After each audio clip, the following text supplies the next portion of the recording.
good evening everyone, good evening, good evening.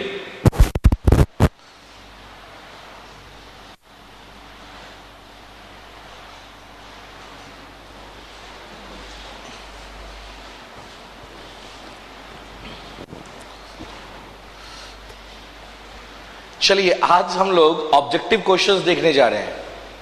आज हम लोग ऑब्जेक्टिव क्वेश्चंस देखने जा रहे हैं, ठीक है ना। जो भी जितने भी ऑब्जेक्टिव क्वेश्चंस हैं चैप्टर्स के वो करेंगे सॉल्व, ठीक है। कोई इश्यू?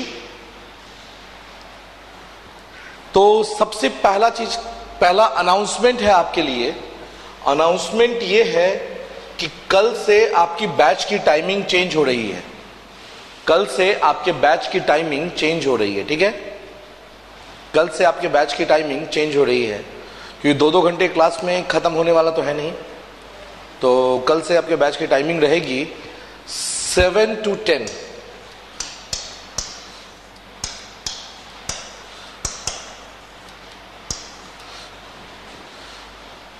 कल से आपके बैच की टाइमिंग रहेगी 7 to 10, ध्यान रखिएगा, 7 to 10।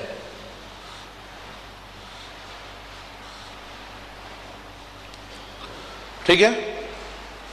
7 से 10 आपकी बैच की टाइमिंग है। एक बार ग्रुप में मैसेज कर दो ताकि बंदे लाइव हो जाएं। ग्रुप में मैसेज कर दो ताकि बंदे लाइव हो जाएं।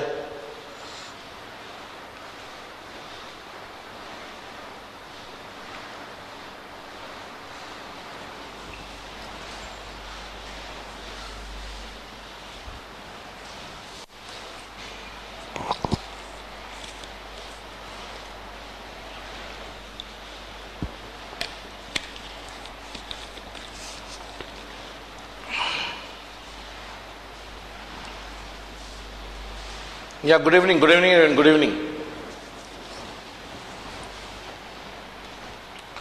सबसे पहले हम बात करते हैं आपसे चैप्टर 1 की। सबसे पहले आपसे बात करते हैं हम लोग चैप्टर 1 की, refrigeration and refrigerant. Refrigeration and refrigerant. थोड़ा सा स्पीड रहिएगा। क्वेश्चन नंबर 1, क्वेश्चन नंबर 1 बहुत ही इंपॉर्टेंट क्वेश्चन है, ध्यान रखिएगा। क्वेश्चन नंबर 1 जो है वो काफी इंपॉर्टेंट क्वेश्चन है, ठीक है। The relative coefficient of performance. तो बहुत टाइम इसकी जगह पे एफिशिएंसी दे रखा होता है। बहुत टाइम इसके जगह पे एफिशिएंसी दे रखा होता है। जैसे मैंने आपको न्यूमेरिकल्स जब करवाए थे तो आपको याद हो कि COP actual is 0.75 times of COP maximum करवाया था। COP actual equals to 0.75 times of COP maximum। तो ये जो था आपका COP actual by COP maximum या COP theoretical इसको आप कहते हैं, यही था आपका रिलेटिव COP रिलेटिव। यही था आपका COP रिलेटिव, ठीक है ना, COP रिलेटिव। अब चलिए आप बताइए कि चैप्टर 1 से कौन कौन से डाउट हैं आपके। चैप्टर 1 से कौन कौन से डाउट हैं? आपने जो डाउट भेजा वो मजा नहीं आया देख के। आप लोग सिर्फ लास्ट चैप्टर का डाउट भेज दिए थे। लास्ट चैप्टर का डाउट आपने भेज दिया था, बाद बाकी डाउट आपने छोड़ ही दिया साफ। तो सबसे पहले ये बताइए कि चैप्टर 1 से कौन कौन से डाउट हैं। चैप्टर 1 से जल्दी बताइए प्लीज। चैप्टर 1 के डाउट्स बताते जाइए। रजत एक बार ये डाउट नोट कर लो। 9, 17, 18, 20, 22, 23, 35, 41, 47 और 56 ये नोट कर लो प्लीज, ठीक है। आज रजत की रिस्पॉन्सिबिलिटी है चैप्टर 1 के बारे में, ठीक है ना। आप बताते चलना एक एक क्वेश्चन करके और हम लोग देखते चलेंगे एक एक क्वेश्चन, ठीक है। सबका डाउट नोट करोगे चैप्टर 1 का। जैसे 2 डाउट आ गया, क्वेश्चन नंबर 2, क्वेश्चन नंबर 2 भी आ गया डाउट में। चलिए स्टार्ट करें। अपार्ट फ्रॉम दैट कोई भी डाउट नहीं होना चाहिए। अपार्ट फ्रॉम द दैट कोई भी डाउट आपके पास में आपका नहीं होना चाहिए, ठीक है, ध्यान रखिएगा। चलिए स्टार्ट करें। Shall we go for start कर दें?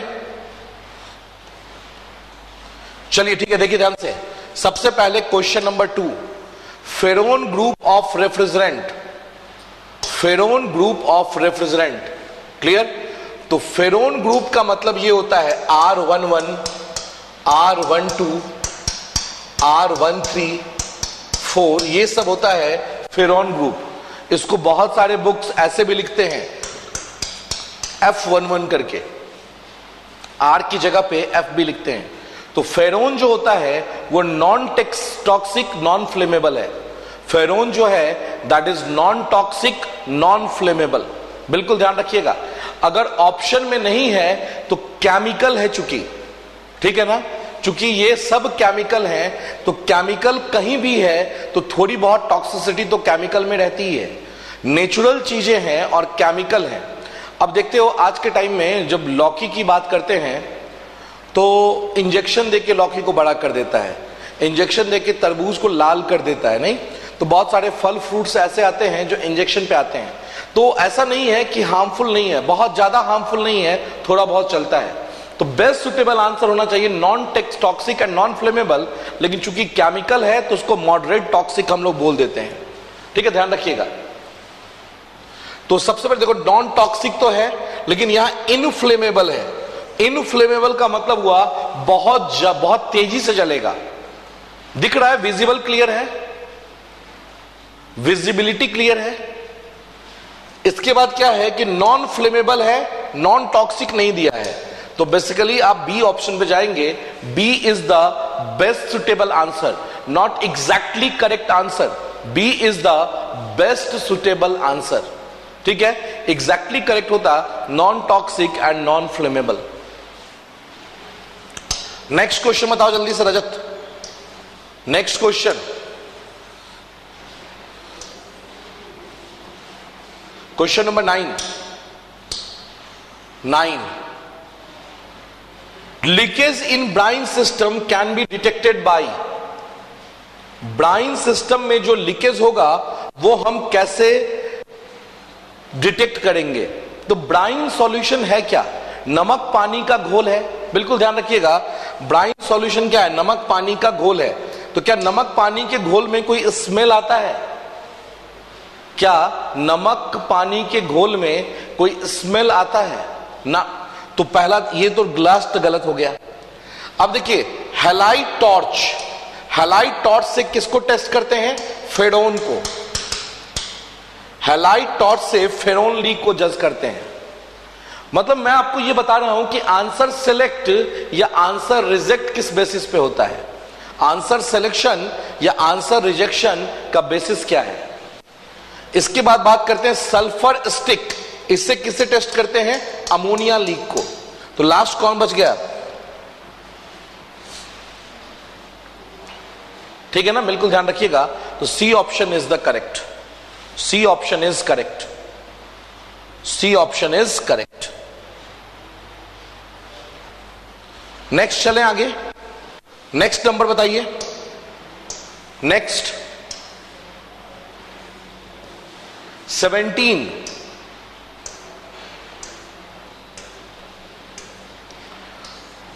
अच्छा 17 इस साइड है क्या?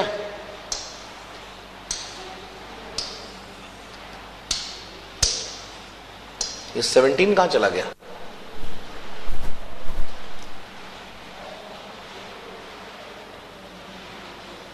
अच्छा ये ठीक है, ठीक है। क्वेश्चन क्या है देखो ध्यान से। A good refrigerant should have, a good refrigerant should have, refrigerant की प्रॉपर्टी की बात कर रहा है। तो latent heat of vaporisation large होना चाहिए या low? Latent heat of vaporisation large होना चाहिए या low? Latent heat of vaporisation large होना चाहिए या लो? लार्ज होना चाहिए, बिल्कुल सही। इसके बाद अगर बात करते हैं ऑपरेटिंग प्रेशर की बात करेंगे तो, ऑपरेटिंग प्रेशर की बात करेंगे तो ऑपरेटिंग प्रेशर क्रिटिकल प्रेशर से कम होना चाहिए। ऑपरेटिंग प्रेशर क्रिटिकल प्रेशर से कम होना चाहिए। हमने ऑपरेटिंग प्रेशर का जिक्र नहीं किया था, लेकिन हमने ये तो बोला था critical pressure should be as high as possible, बताया था critical pressure should be as high as possible, ये लाइन लिखवाया था या नहीं? तो जब लिखवाया था तो वाइस वर्सा क्या हो गया, ऑपरेटिंग प्रेशर कम होना चाहिए, नहीं थोड़ा सा दिमाग लगाना था। अगर क्रिटिकल प्रेशर हाई होना चाहिए तो ऑपरेटिंग प्रेशर लो होना चाहिए, तो पहला ऑप्शन तो सही है मेरे ख्याल से। नेक्स्ट, स्मॉल लेटेंट हीट गलत, large latent heat large operating pressure गलत है। लार्ज ऑपरेटिंग प्रेशर होगा तो क्रिटिकल प्रेशर को क्रॉस कर सकता है। स्मॉल लेटेंट हीट ये गलत है, तो A is the best suitable answer नहीं, A is the exact answer. आगे बढ़े, shall we go for next? Next बताइए, next number, question number 18। Question number 18, the desirable combination of properties for a refrigerant includes, for a refrigerant includes, क्या क्या include करता है देखिए बताइए please. Specific heat कितनी होनी चाहिए, हाई या low? The desirable combination of properties for a refrigerant, high specific heat या low specific heat? High specific heat या low specific heat? Low specific heat. Refrigerant की अभी बात हो रही है, गैसेस फॉर्म की नहीं, तो ये लो होनी चाहिए, ठीक है बिल्कुल। आपके हिसाब से आपने कहा लो होना चाहिए, ठीक है मान लिया। लो स्पेसिफिक हीट किसकी होनी चाहिए? हमने आपको बताया था कि जब स्पेसिफिक हीट की बात करते हैं तो स्पेसिफिक हीट हाई भी है और स्पेसिफिक हीट लो भी है, याद है? स्पेसिफिक हीट लो भी है। अगर हम गैस की बात करते हैं तो Q बराबर हो जाएगा आपका mCp dt। तो अगर Cp की वैल्यू हाई है तो डिग्री ऑफ सुपर हीट कम हो जाएगा, तो डिग्री ऑफ सुपर हीट कम हो जाएगा। और अगर लिक्विड की बात करते हैं तो Cp की वैल्यू कम होनी चाहिए। तो दोनों सही है, हाई भी सही है, लो भी सही है, बाद में बात करेंगे। स्पेसिफिक वॉल्यूम क्या होनी चाहिए, हाई या लो? स्पेसिफिक वॉल्यूम हाई होनी चाहिए या लो? लो होनी चाहिए, क्लियर, लो होनी चाहिए। आगे देखते हैं, high heat transfer coefficient and low latent heat, गलत है ये। High thermal conductivity and low freezing point, freezing point क्या होना चाहिए, लो या high? Freezing point should be low और high, freezing point should be low, clear बिल्कुल, freezing point should be low, as high as low as possible. High specific heat and high boiling point, तो best suitable answer कौन सा जाएगा, जल्दी बताइए, best suitable answer कौन सा जाएगा? ये देखिए ध्यान से, Q बराबर KA dt बाई dx, तो K inversely proportional to A। अगर थर्मल कंडक्टिविटी हाई तो एरिया लेस, तो बेस्ट सुटेबल आंसर ये जाना चाहिए, सी। बुक में A दिया है, गलत दे रखा है, गलत दे रखा है, ठीक है ना। चलिए next, next number,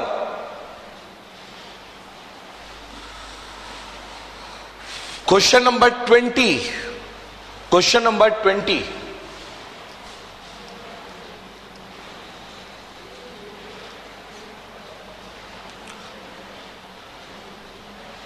Consider the following statement regarding refrigerant। कुछ करेक्ट पूछ रहा है आपका, refrigerant NH3 is used in reciprocating compressor। Reciprocating compressor में NH3 रेफ्रिजरेंट यूज करते हैं।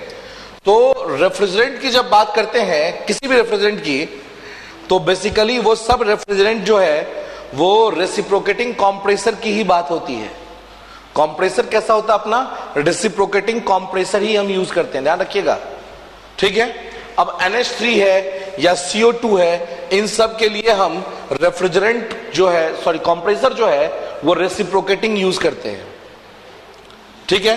Refrigerant R11 is used in reciprocating compressor, freon के लिए बेसिकली नहीं यूज करते,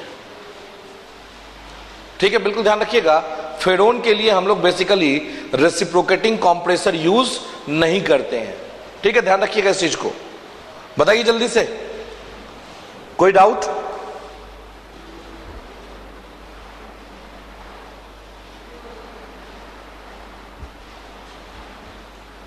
जल्दी, क्विक फास्ट।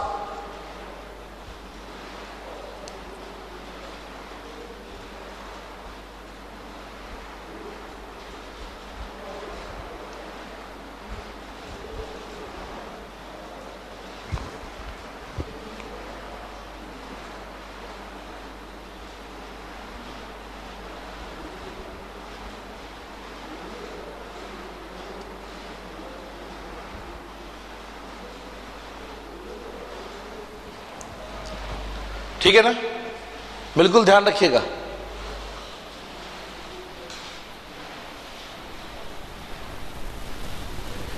बिल्कुल, NH3 जब आपका सिर्फ और सिर्फ NH3 VARS में यूज नहीं होता है ना सूरज, आप हमें यह बताइए, NH3 सिर्फ और सिर्फ VARS में थोड़ी नहीं यूज होता है।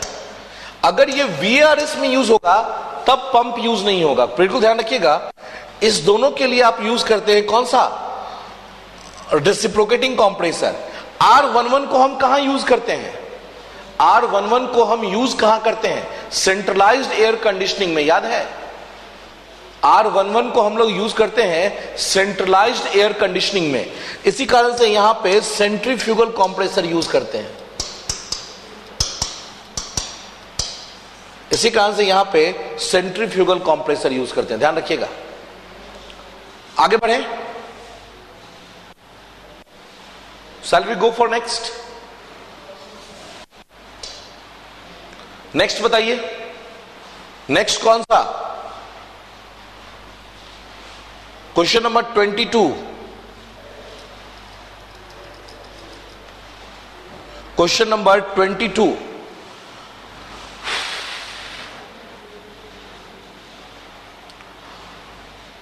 Air cooling is used for Ferron compressors, where water jacketing is adopted for cooling ammonia compressor.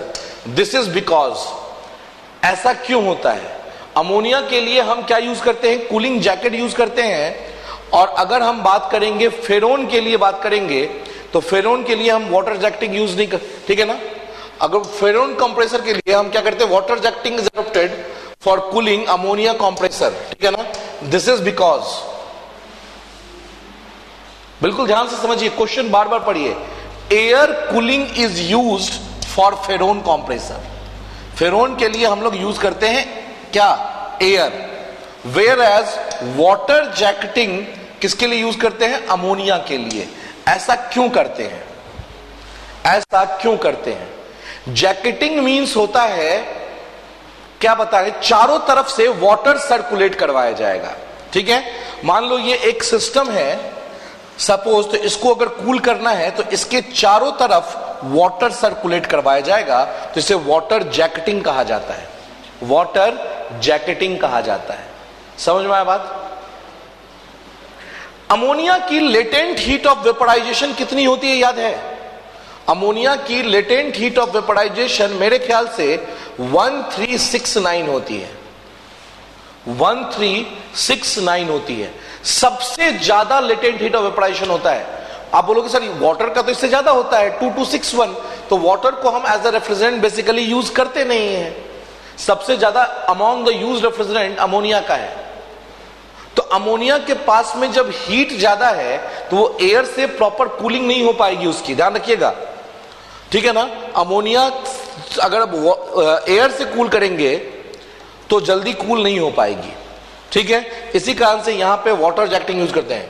Latent heat of ammonia is higher than that of freon. बिल्कुल सही है।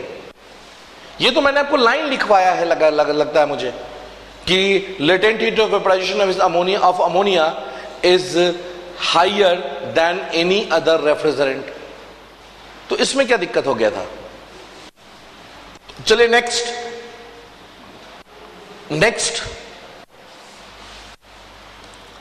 नंबर 23।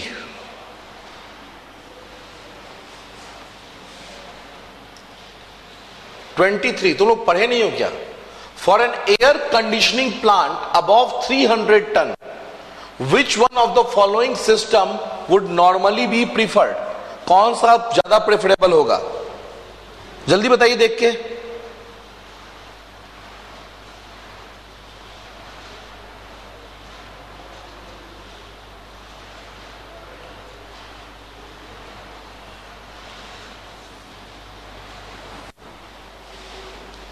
बी। क्यों होगा B? For air conditioning plant above 300 ton. Capacity बहुत ज्यादा नहीं है क्या? ये हाई कैपेसिटी है,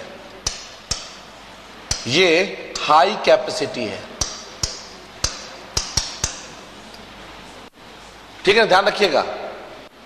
तो अभी जस्ट डिस्कस किया था, अभी जस्ट कुछ ही देर पहले, कि R11 रेफ्रिजरेंट में हम लोग सेंट्रीफ्यूगल कंप्रेसर यूज करते हैं क्योंकि लार्ज एयर कंडीशनिंग यूनिट है, वहां पे हीट रिमूवल ज्यादा होता है, वहां पे हीट रिमूवल ज्यादा होता है। तो जहां पे लार्ज कूलिंग की रिक्वायरमेंट है वहां हम सेंट्रीफ्यूगल चिलर की यूज करते हैं, ना कि रेसिप्रोकेटिंग की, क्योंकि रेसिप्रोकेटिंग की कैपेसिटी कम होती है और रेसिप्रोकेटिंग की कैपेसिटी कम होती है, ध्यान रखिएगा।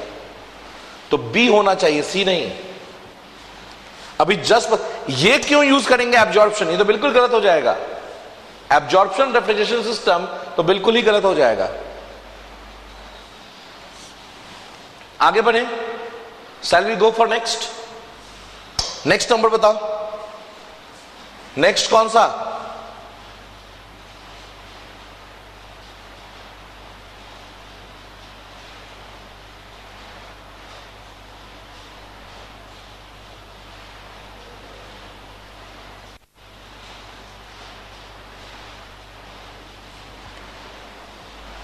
Question number 35। क्वेश्चन नंबर 35, ये तो बहुत दूर होगा।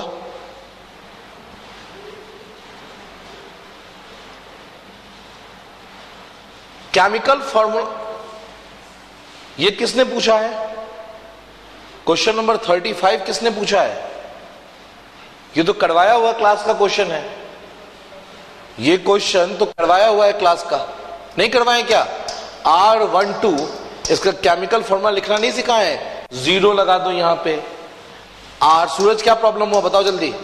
M-1 N+1 P।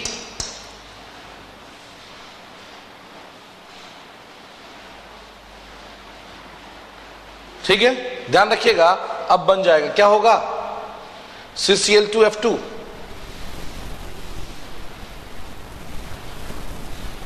Next, next number,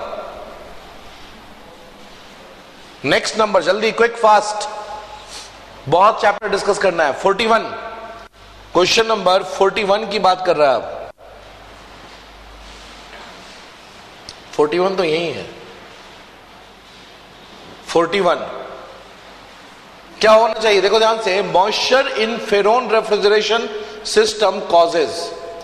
moisture in freon, अगर मॉइस्चर होगा तो क्या करेगा? चोक कर देगा, ध्यान रखना। तो क्या है? हाई पावर कंजम्पशन, ना corrosion of the whole system, नहीं, freezing of automatic regulating valve. Expansion valve जो होता है that is automatic regulating valve होता है, उसे चोक कर देगा, उसे चोक कर देगा। समझ में आ रहा बात या नहीं? उसे चोक करके रख देगा। चलिए आगे, next question number 42। Question number 42, sorry 42 नहीं, कौन सा नंबर है?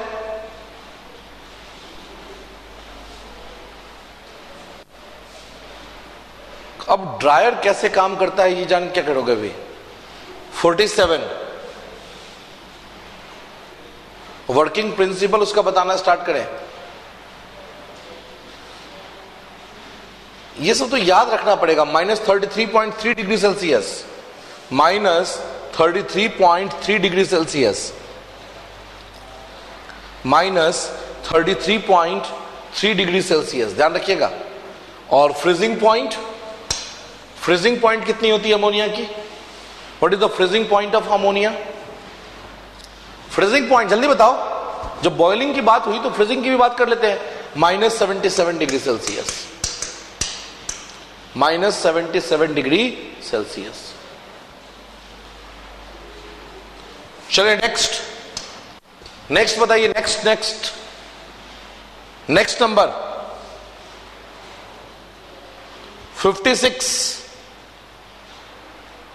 56 की बात कर रहे हैं।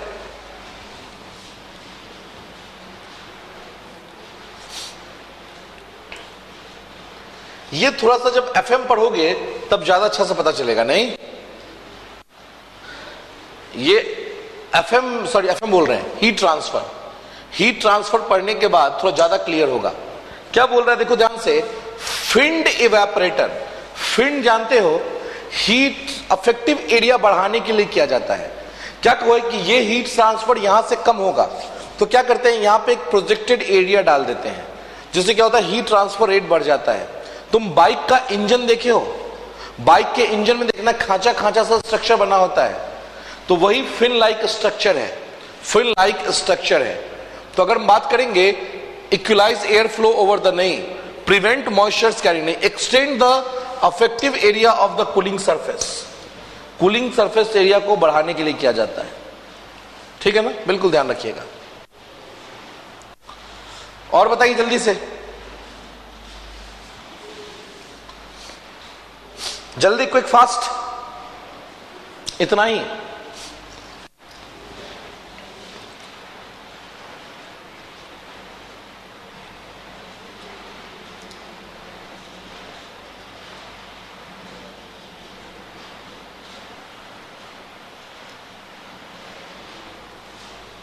चलिए इसका बताइए, इसमें कौन कौन से डाउट हैं अब ये बताइए।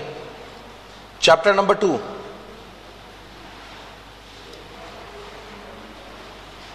चैप्टर नंबर टू, ठीक है। कौन नोट करेगा? रजत कर लो, तुम ही कर लो। आज आप ही की रिस्पॉन्सिबिलिटी देते हैं ये नंबर लिखने वाला, ठीक है ना। चलिए बताइए, हो गया, बस 2 ही है, ठीक है। सूरज अगला चैप्टर तुम कर लेना, कोई दिक्कत नहीं है, ठीक है ना। अगला चैप्टर आप कर लेना, ठीक है। अभी तो बहुत सारे चैप्टर हैं ना, शायद मेरे ख्याल से कितने चैप्टर हैं? 5, 4 या 5?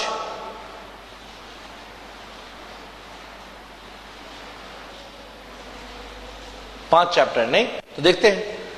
बस 2 ही क्वेश्चन है, 11 और 27, और किसी का नहीं है। क्वेश्चन नंबर 11 और 27 के अलावा और कोई डाउट नहीं है। हाँ, अब ये आया ना डाउट,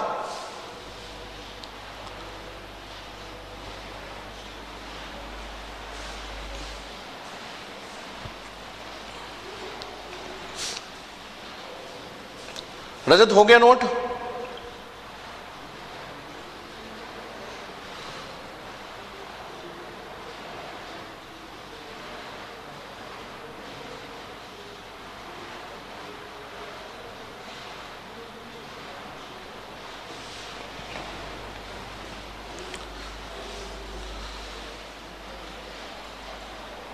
चलो ठीक है।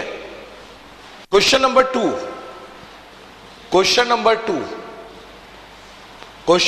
टू देखते हैं सबसे पहले। सही है? विजिबिलिटी क्लियर है? चलिए, question number 2, the presence of moisture in refrigeration effect is felt at refrigeration effect की बात कर रहा है, इज फेल्ट एट। अगर मॉइस्चर प्रेजेंट हुआ तो वो कहां पे प्रॉब्लम क्रिएट करेगा? अगर मॉइस्चर रहा, the presence of moisture in refrigeration effect is felt at, कहां पे फील होगा? कहां पे फील होगा? एक्सपेंशन वाल्व में, एक्सपेंशन वाल्व में फील होगा। आप अगर बात कर रहे हो इवेपोरेटर में, तो आपको ध्यान हो कि इवेपोरेटर में मैक्सिमम पार्ट लिक्विड ही होता है, मैक्सिमम पार्ट लिक्विड ही होता है, ठीक है, ध्यान रखिएगा। कंप्रेसर में नहीं, सीधा एक्सपेंशन वाल्व में जाके, क्योंकि एक्सपेंशन वाल्व को चोक करेगा, कंप्रेस होगा, हीट इंक्रीज हुआ लेकिन जो मॉइस्चर था वो रह गया। अब क्या होगा, कूलिंग में जाएगा, हीट रिजेक्ट हुआ, जब एक्सपेंशन होगा तो टेम्परेचर और डाउन होगा और उसे चोक कर देगा। Next question,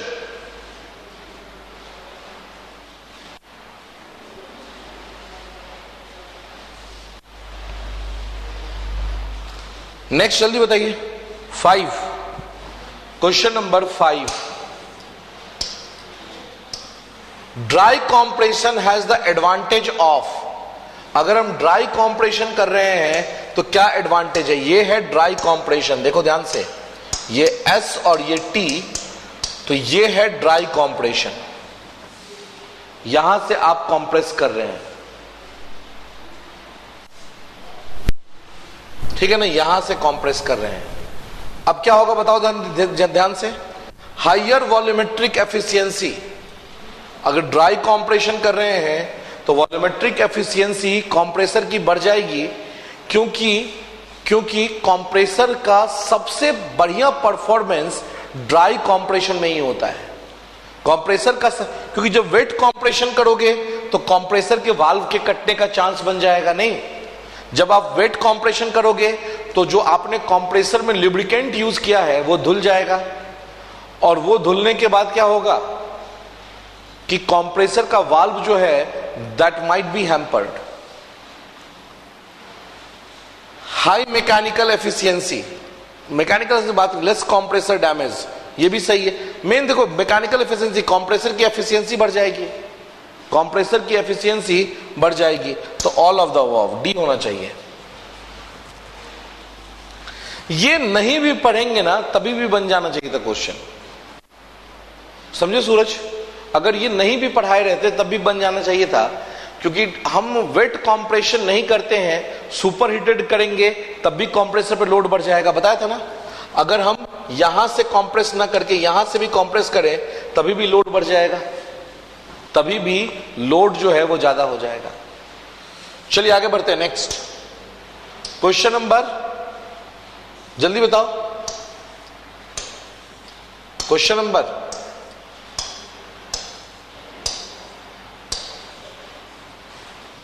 7, the de-superheating coil in a condenser performs the function of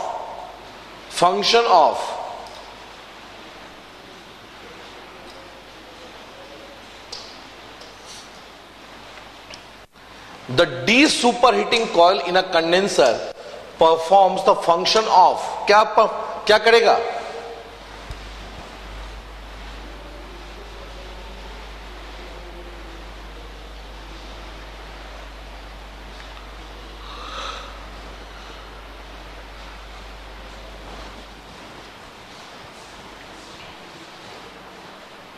देखो ध्यान से, removing heat from the condenser, removing heat from the condenser एक है, इंप्रूविंग कंडेंसर परफॉर्मेंस, ऐसी तो कोई बात नहीं है।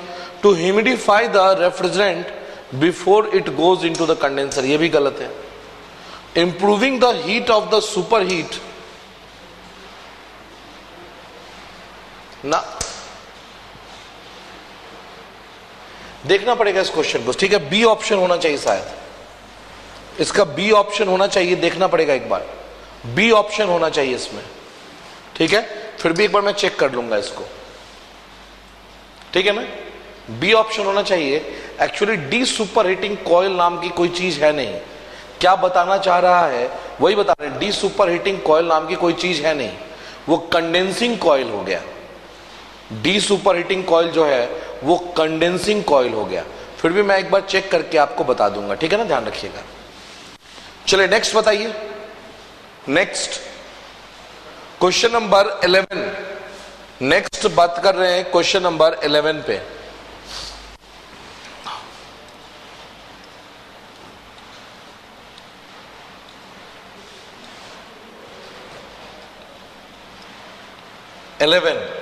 Vapor compression refrigerator works on vapour compression refrigerator works on, किस पे वर्क करता है? Vapour compression refrigerator works on VCR की बात कर रहे हैं।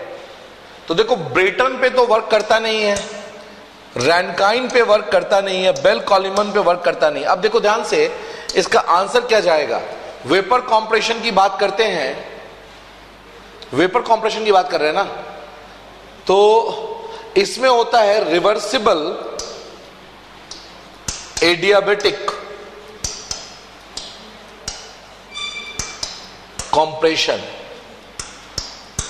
फिर होता है कांस्टेंट प्रेशर हीट रिजेक्शन, फिर होता है रिवर्सिबल एडियाबेटिक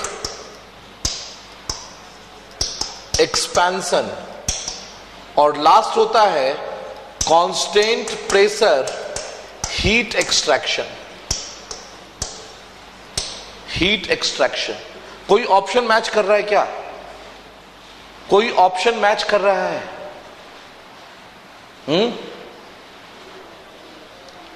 ना, लेकिन मैच तो करवाना है, लेकिन चार में से कोई एक ऑप्शन तो होगा। तो एक काम करते हैं, ऐसा डायग्राम बनाते हैं, देखना ध्यान से, ये है T और ये है S।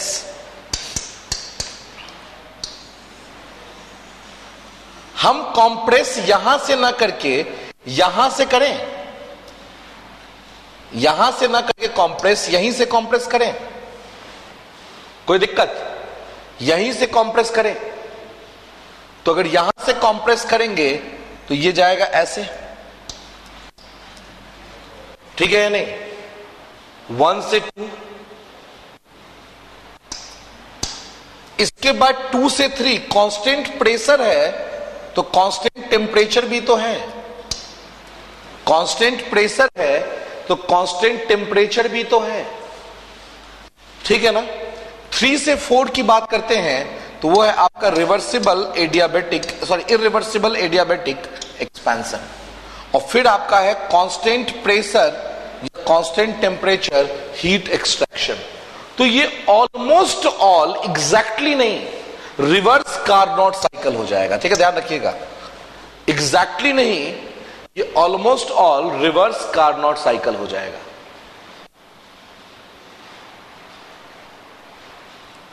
समझ में आया बात की नहीं? रिवर्स रैनकाइन, रैनकाइन साइकिल की जब बात करते हैं तो देखो रैनकाइन साइकिल क्या होता है, ये S और ये T, 1 से 2 रिवर्सिबल एडियाबेटिक एक्सपेंशन, ठीक है, फिर होता है कांस्टेंट प्रेशर हीट रिजेक्शन, फिर होता है रिवर्सिबल एडियाबेटिक कॉम्प्रेशन, और फिर होता है आपका कांस्टेंट प्रेशर हीट एडिशन, ठीक है ना? तो बहुत सारे बुक इसका आंसर रिवर्स रैनकाइन साइकिल भी दे रखते हैं। अगर रिवर्स कार्नोट साइकिल ना हो तो best suitable answer reverse Rankine cycle चला जाता है। तब कारण क्या है, देखो ध्यान से कि 1 से लेके 2 तक सेम प्रोसेस, 2 से लेके 3 तक टेम्परेचर कांस्टेंट, यहां से लेके यहां तक भी टेम्परेचर कांस्टेंट। अगर इसी साइकिल को आप यहां से स्टार्ट कर दो तो ये, फिर ये, फिर ये और फिर ये, क्लियर? तो ऑलमोस्ट ये रिवर्सिबल रैनकाइन साइकिल भी हो जाएगा, रिवर्स रैनकाइन साइकिल। अगर रिवर्स कार्नोट ऑप्शन में नहीं है तो लोग रिवर्स रैनकाइन पे भी जाते हैं, लेकिन एक्चुअली देखा जाए तो ना तो रिवर्स कार्नोट है ना ही रिवर्स रैनकाइन है, ठीक है, ध्यान रखिएगा। एक्चुअली अगर देखा जाए तो ना तो ये रिवर्स कार्नोट है ना ही रिवर्स रैनकाइन है, बिल्कुल ध्यान रखिएगा, ठीक है। रिवर्स कार्नोट जो है वो है आपका ideal refrigeration system, ideal refrigeration system, ये है आपका reverse Carnot, ideal refrigeration system, ध्यान रखिएगा। लेकिन इस सब क्वेश्चन में पूछा जाता है, बहुत बार क्वेश्चन पूछा गया है, तो हम अप्रॉक्स के आसपास रहते हैं कि ऑलमोस्ट ऑल मिलता जुलता है, ऑलमोस्ट ऑल मिलता जुलता है। नहीं, अगर दोनों ऑप्शन में होगा तो आप रिवर्स कार्नोट की तरफ ना जाके रिवर्स रैनकाइन की तरफ जाइएगा, क्योंकि reverse Carnot ideal refrigeration system है। ठीक है, ध्यान रखिएगा। तो फिर आप रिवर्स रैनकाइन की तरफ मूव करेंगे। ठीक है, ध्यान रखिएगा इस चीज को। चलिए आगे next.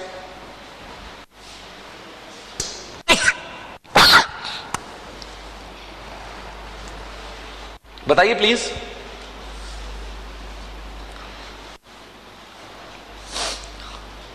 Question number 12, highest temperature of refrigerant occurs between. इसमें क्या दिक्कत हुआ? सूरज, ये है S और ये है T, ये है 1 से 2, 2 से 3, 3 से 4, 1 2 3 4। आप ही बता दो देख के, आप बताओ देख के क्या हो सकता है।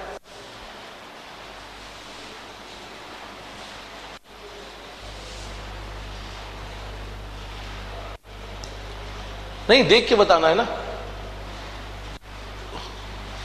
कंडेंसर एंड इवेपोरेटर कैसे होगा? ये है इवेपोरेटर सूरज, ये है इवेपोरेटर, ये है कंप्रेसर और यही कंडेंसर का है। तो कंप्रेसर के एग्जिट पे और कंडेंसर के एंट्री पे है ये। तो ये होना चाहिए ना, compressor and condenser, compressor and condenser. चलिए नेक्स्ट बताइए। Next question number 21,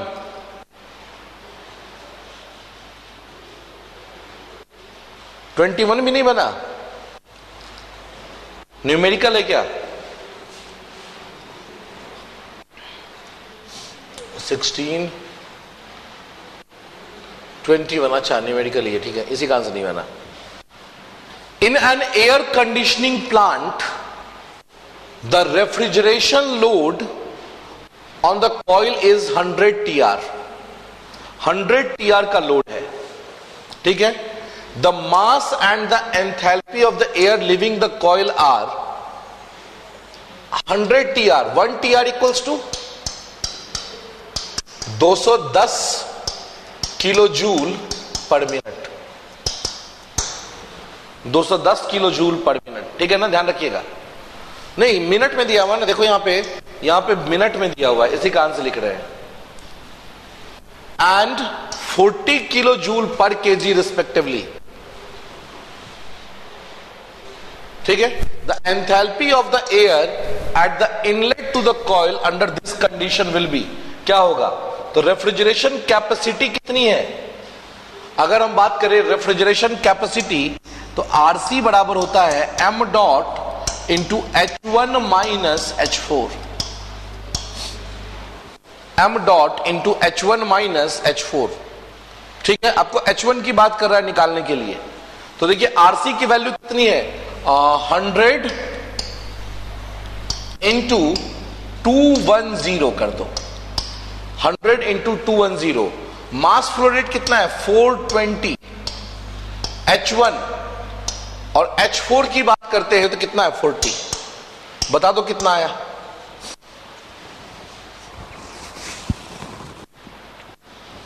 $90 kilo joule per KG. कोई option B, 90 kilo joule per KG.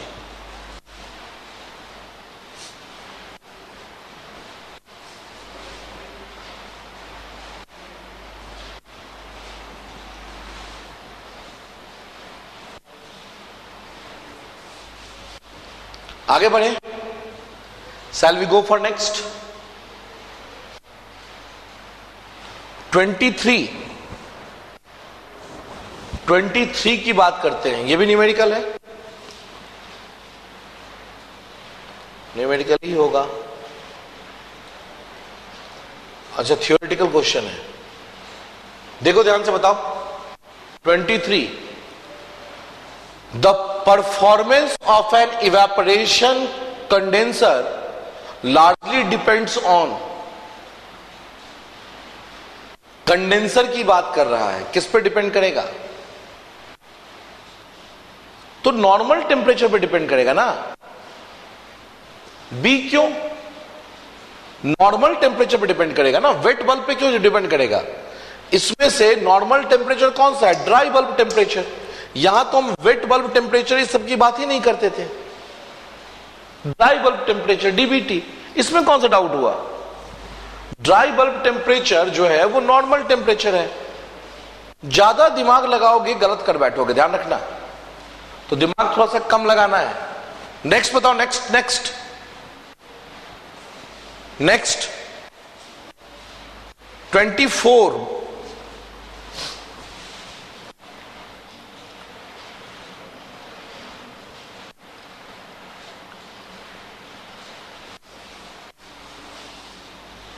Which of these statements are correct? Correct statement बोल रहा है, करेक्ट स्टेटमेंट बोल रहा है, ठीक है ना। The pressure in a horizontal capillary tube of a refrigeration system decreases due to the frictional resistance offered by the tube wall। सही है? पहला ऑप्शन सही है या नहीं? सही है। आगे, acceleration of refrigerant in the tube, जब एक्सेलरेशन बढ़ेगा तो प्रेशर डिक्रीज करेगा। Heat transfer for from the tube wall, नहीं। Decreases in the potential energy, ऐसी भी कोई बात नहीं है। तो 1 and 2 होना चाहिए। 1 and 2 are correct, 1 and 2 are correct. अब देखते हैं ऑप्शन क्या है। 1 and 4, 1 and 2, D option is correct, D option is correct. 3 तो ऐसे ही गलत है, 3 तो ऐसे ही गलत है, ठीक है, ध्यान रखिएगा। तो जहां जहां 3 है उसको तो यूं कट करो सीधे। अब 4 की बात करते हैं, decrease in the potential energy. इससे क्या मतलब है? जब प्रेशर डिक्रीमेंट की बात किए थे तो याद हो ये थर्मोडायनेमिक्स से उठ के आ गया, P1 by W plus V1 square by 2G plus Z equals to P2 by W plus V2 square by 2G plus Z2, ठीक है, वहां से निकल के आ गया ये।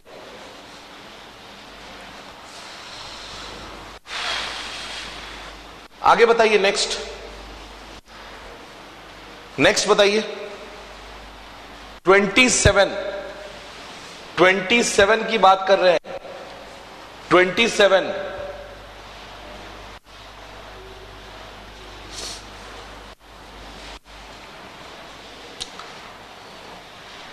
कहां चला जाता है क्वेश्चन?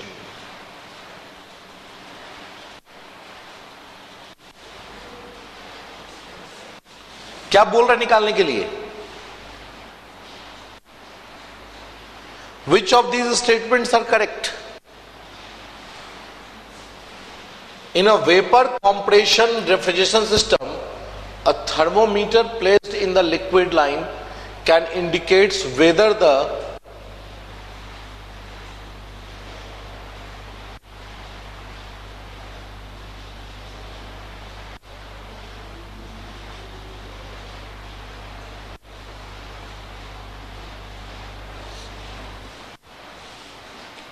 एक तो वाटर सर्कुलेशन को बताता है,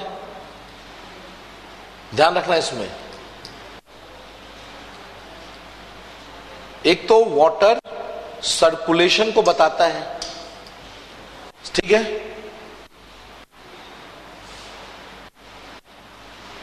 एक बताता है आपका condenser is folded, condenser is folded, condenser is folded, ये 2 चीज बताता है। कोई ऑप्शन है? देखो ध्यान से, कोई ऑप्शन है?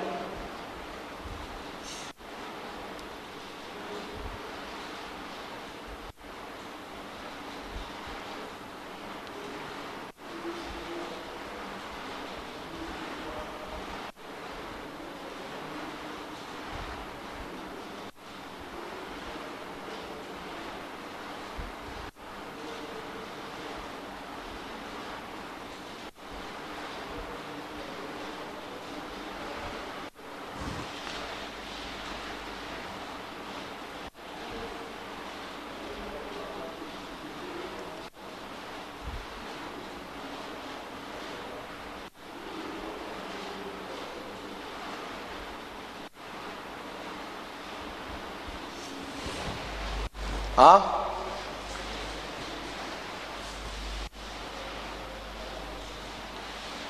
अभी आपने पढ़ा नहीं है, सुनो ध्यान से, अभी आपने पढ़ा नहीं है क्या हीट ट्रांसफर। हीट ट्रांसफर में आपको बताया जाएगा फाउलिंग फैक्टर। हीट ट्रांसफर में आपको बताया जाएगा फाउलिंग फैक्टर, ठीक है ना। जब फाउलिंग फैक्टर पढ़ोगे तब पता चलेगा तुम्हें कि जब इस पाइप से कोई भी फ्लूइड फ्लो करता है तो क्या होता है कि इस फ्लूइड पार्टिकल में कुछ डस्ट पार्टिकल्स हो सकते हैं, यस और नो। इस फ्लूइड पार्टिकल में कुछ डस्ट पार्टिकल हो सकते हैं, हाँ या ना, बिल्कुल। तो वो डस्ट पार्टिकल इस ट्यूब के साइड में जमा हो सकता है। डस्ट पार्टिकल ट्यूब के साइड में जमा हो सकता है, बिल्कुल हो सकता है, क्यों नहीं हो सकता है। इसके बाद अगर मान लो इसमें लिक्विड फ्लो कर रहा है तो जो ट्यूब है उसमें रस्टिंग हो सकता है, उसमें रस्टिंग हो सकता है, बिल्कुल हो सकता है। तो वो रस्टिंग भी यहां पे जमा हो जाएगा। तो ये सब जो जमा हो रहा है ना, इसे हम कहते हैं फाउल, या इसे हम कहते हैं फाउल्डेड, ठीक है ना। इसे हम कहते हैं फाउल्डेड। जो ट्यूब है उसके एक्सटर्नल सरफेस पे इंप्यूरिटीज बैठ जाते हैं। वो इंप्यूरिटीज कुछ भी हो सकता है। तो 2 and 3 होना चाहिए, 2 and 3 होना चाहिए।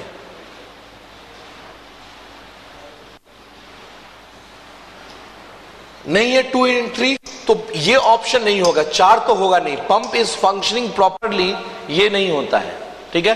पंप के फंक्शन के लिए थर्मोमीटर का यूज नहीं होता है। तो क्या हो जाएगा, refrigerant flow is too low. 1, 2 and 3, 1, 2 and 3। Best suitable answer 2 and 3 था, ऑप्शन में नहीं था तो 1 को भी खींच लिए, ठीक है। 1, 2 and 3 बेस्ट सुटेबल आंसर में गए हैं, क्योंकि 4 तो नहीं होगा बिल्कुल। चलिए आगे बताइए।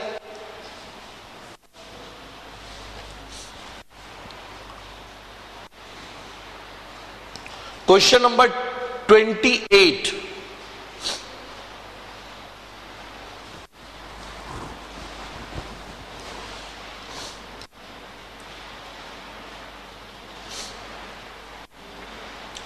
A single stage vapor compression refrigeration system। अभी आपको हम सिंगल स्टेज और मल्टी स्टेज नहीं पढ़ाए हैं, ठीक है ना, ध्यान रखिएगा। अभी हमने आपको सिंगल स्टेज और मल्टी स्टेज नहीं बताया है, ये बताएंगे हम आपको गैस पावर प्लांट में।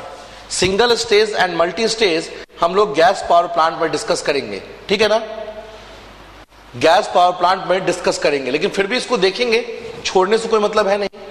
A single stage vapor compression refrigeration system cannot be used to produce ultra low temperature because single stage का मतलब क्या हुआ पता है, हमें कंप्रेस करना है एक बार से 25 बार तक। समझना ध्यान से, हमें कंप्रेस करना है कहां से कहां तक, एक बार से 25 बार तक। तो हम सिंगल लॉट में कंप्रेस कर दें, हम लोग सिंगल लॉट में एक बार से 25 बार तक कंप्रेस कर दें तो इसे हम कहते हैं सिंगल स्टेज कंप्रेशन। ऐसे नहीं करते हैं। मान लो हमने 2 कंप्रेसर यूज किया, 1 बार से x बार तक एक कंप्रेसर में और x बार से 25 बार तक दूसरे कंप्रेसर में। इससे क्या होता है, कंप्रेसर पे लोड कम पड़ता है, इससे कंप्रेसर पे लोड कम कर पड़ता है, ठीक है ना। समझ में आता है कि नहीं, यहां तक समझ में आ रहा है जो मैं बता रहा हूं। केस्केट जैसे नहीं, केस्केट अलग चीज है, केस्केट जो है वो अलग चीज है, ठीक है ना। अब देखिए यहां पे, तो अगर आप एक ही बार में कंप्रेस कर देंगे तो क्या होगा, प्रेशर रेशियो बहुत ज्यादा आ जाएगा, इंक्रीज कर जाएगा, ठीक है। वॉल्यूमेट्रिक एफिशिएंसी जो है वो डिक्रीज कर जाएगा। कंप्रेसर पे अगर लोड बढ़ गया तो कंप्रेसर की वॉल्यूमेट्रिक एफिशिएंसी क्या हो जाएगी, डिक्रीज कर जाएगी। कंप्रेसर पे अगर लोड बढ़ गया तो कंप्रेसर की वॉल्यूमेट्रिक एफिशिएंसी डिक्रीज कर जाएगी। 1 + C - C × P2/P1 to the power 1/n। करवाया ये formula,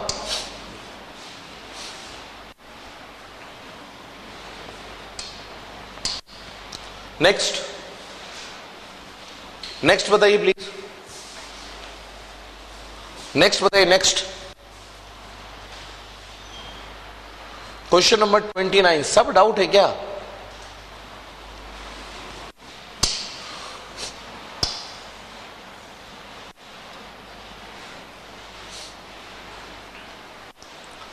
Consider the following statement. Moisture should be removed from the refrigerant to avoid compressor seal failure. सही है या गलत है? compressor seal failure सही है या गलत? सही है बिल्कुल। क्या होगा कि वॉश आउट कर देगा। किसको वॉश आउट कर देगा? लुब्रिकेंट को, जिससे कंप्रेसर का वाल्व कट सकता है। सही है, ठीक है। आगे, freezing at the expansion valve सही है गलत? Freezing at the expansion valve बिल्कुल सही। एक्सपेंशन वाल्व चोक कर देगा। कंप्रेसर तो बाद में फेल होगा, पहले तो आपको यहीं पे दिख जाएगा एक्सपेंशन वाल्व में ही। Next, restriction to refrigerant flow. Refrigerant flow में रिस्ट्रिक्ट आएगा।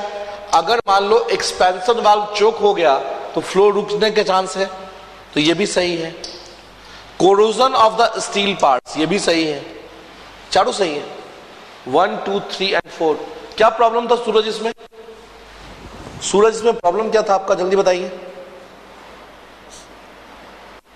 अरे प्रॉब्लम क्या था? ए ऑप्शन तो होगा, बी होगा, बाद में देखेंगे। पहले तो प्रॉब्लम बताओ कि ये क्यों नहीं बना।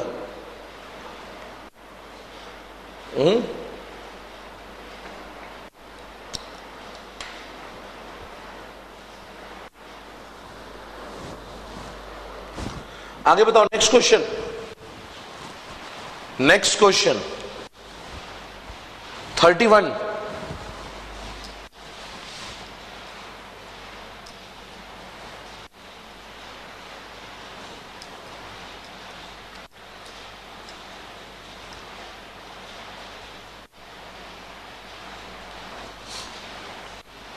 In a vapor compression refrigeration system, a throttle valve is used in place of expander. महंगा पड़ जाएगा एक्सपेंडर, और कोई बात नहीं है। अगर एक्सपेंडर लगाएंगे तो महंगा पड़ जाएगा। थ्रॉटल वाल्व 2 रुपए का ट्यूब है, कैपिलरी ट्यूब, ठीक है। और एक्सपेंडर जो है वो टरबाइन है। एक्सपेंडर जो है वो टरबाइन है, तो कॉस्ट जस्टिफाई नहीं होगा, और कोई प्रॉब्लम नहीं है, ठीक है ना। देखो ऑप्शन, इस consider reduces the system weight ना, इट इंप्रूव द सीओपी नहीं, द पॉजिटिव वर्क नहीं, it leads to significant cost reduction. Cost की बात हो रही है, ठीक है, ध्यान रखिएगा। एक्सपैंडर का मतलब होता है टरबाइन। शायद मैंने वीसीआरएस में डिस्कस किया होगा इसको, सॉरी गैस रेफ्रिजरेशन में। मेरे ख्याल से गैस रेफ्रिजरेशन में हमने बताया था कि आइसोएंथैल्पिक एक्सपेंशन वहां पे क्यों नहीं करते हैं। वही रीजन है यहां पे। आगे बढ़े।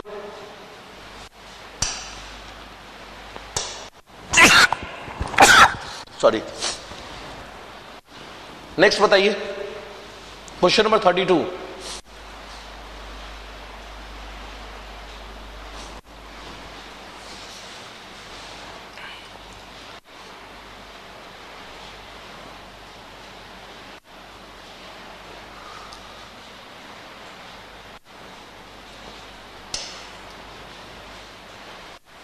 कॉस्ट हाई है क्या?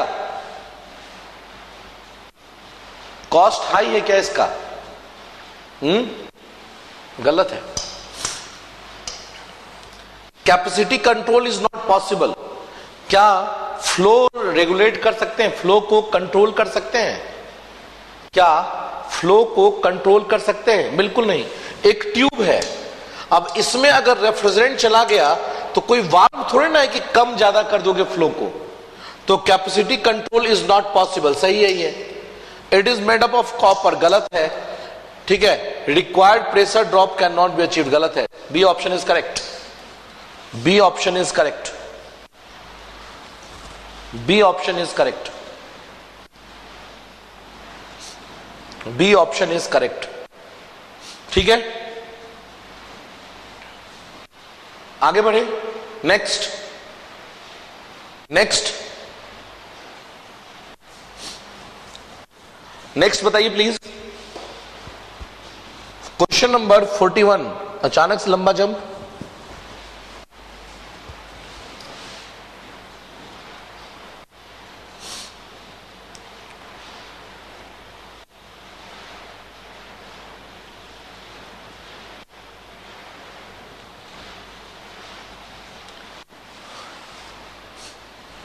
सूरज यार तुम पढ़ते नहीं हो।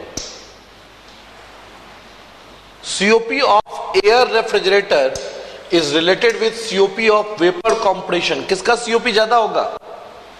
किसका COP ज्यादा होगा? ठीक है, बी होगा, बी होगा। Clear? COP of vapour compression is greater than COP of gas refrigeration. अरे वर्किंग फ्लूइड क्या है? एयर है। ठीक है, यहां पे वर्किंग फ्लूइड रेफ्रिजरेंट होता है, तो एयर से अच्छी क्वालिटी का हीट एक्सट्रैक्शन होगा ना, एयर से अच्छी क्वालिटी का हीट एक्सट्रैक्शन होगा।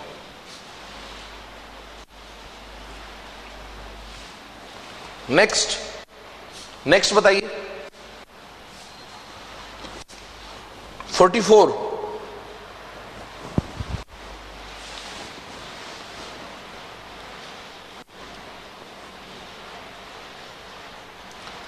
हो गया। 43 सबसे हो गया। 43 सबसे हो चुका है।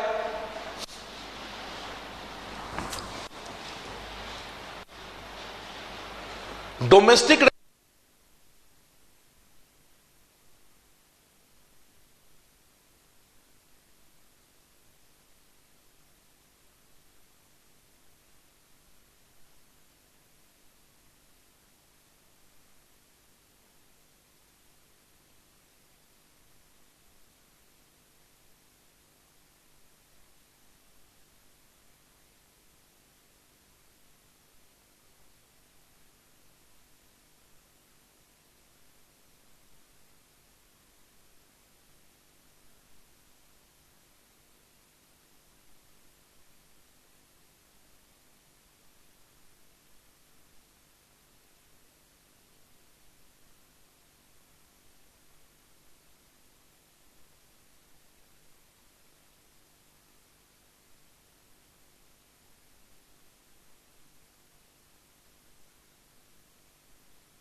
Now is it audible?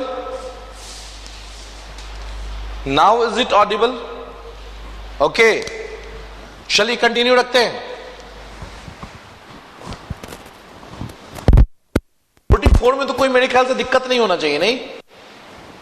44 में तो कितनी बार बता चुके हैं, कैपिलरी ट्यूब होगा, कैपिलरी ट्यूब होगा। चलिए नेक्स्ट बताइए। नेक्स्ट नेक्स्ट नेक्स्ट नेक्स्ट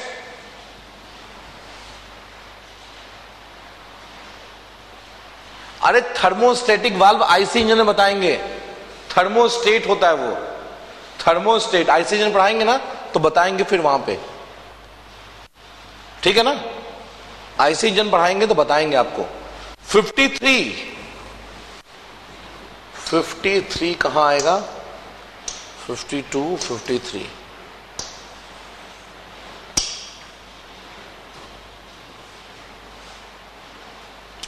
ये क्वेश्चन बड़ा अच्छा क्वेश्चन है, बहुत अच्छा क्वेश्चन है। Performance of an air compressor at high altitude as compare to that of sea level is. अगर सी लेवल पे बात करते हैं तो एक्चुअली क्या होता है ना, जब ऊपर जाते जाते हैं तो प्रेशर डिक्रीज करते जाता है, जब हम हाइट पे जाते हैं तो प्रेशर क्या होता है, डिक्रीज करता है, ठीक है, और जब डेप्थ में जाते हैं तो प्रेशर इंक्रीज करता है। तो कंप्रेसर की जब बात करेंगे तो कंप्रेसर पे लोड कम पड़ेगा अगर प्रेशर पहले से ज्यादा है तो, और अगर हाइट पे जाएंगे तो लाइटर होते जाएगा तो लोड ज्यादा बढ़ेगा। तो क्या पूछा, performance of an air compressor at high altitude, ये लो होता है as compare to that of the sea level. क्यों? क्योंकि प्रेशर की बात है, हाई एल्टीट्यूड पे अगर जा रहे हैं तो प्रेशर क्या होगा, प्रेशर डिक्रीज कर जाएगा, हाई एल्टीट्यूड पे प्रेशर डिक्रीज कर जाएगा। नहीं, चलिए नेक्स्ट जल्दी, क्विक फास्ट। 54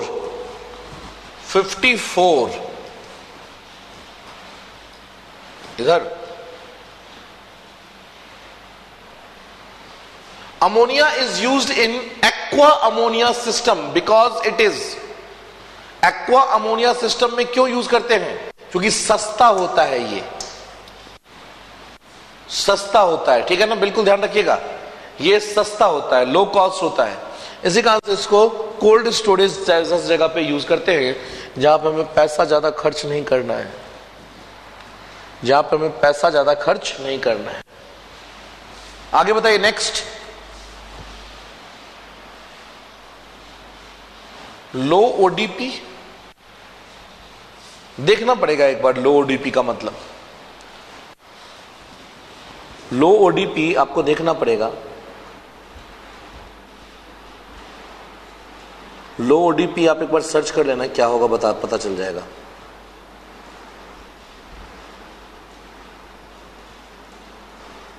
मेरे दिमाग से निकल रहा है इसका फुल फॉर्म, नहीं,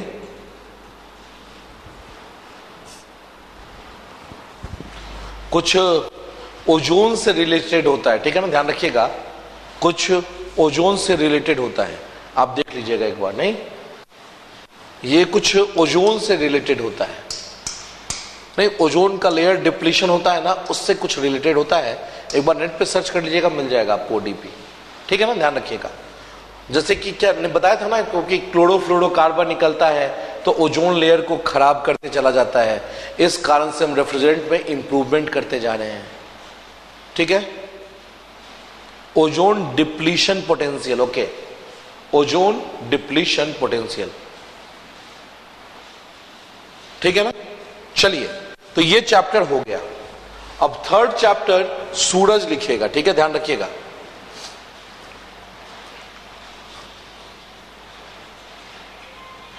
थर्ड चैप्टर सूरज लिखेगा।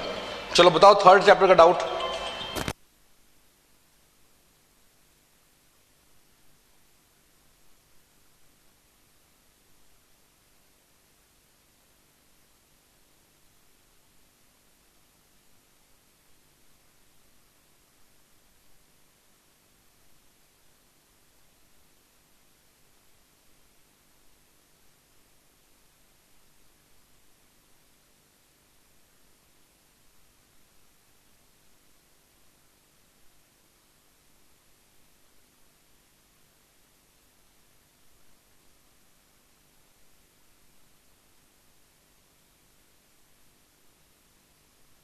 इसका भी प्रॉब्लम इंक्लूड करते जाना सूरज, ठीक है। 5, 9, 11, 14, 5, 9, 11, 14, एनी मोर क्वेश्चन कम है क्या इस चैप्टर में? हाँ, कितने क्वेश्चन है इस चैप्टर में?